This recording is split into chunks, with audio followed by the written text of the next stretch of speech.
আমার জীবনে একটা স্বপ্ন আছে, সেটা কি জানো? সূর্যোদয়। তাকে তুমি দিনের পরে দিন করে তুলবে, আর আমি পাশে দাঁড়িয়ে থেকে শুধু তোমায় দেখবো।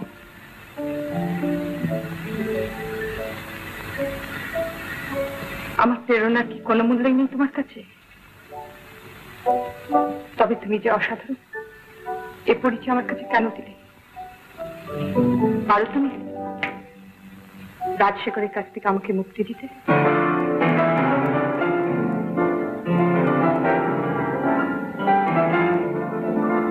তুমি তো এসেছিলে রাঙামাটিতে আমার ঘরে রাত দুটোয়, মনে নেই?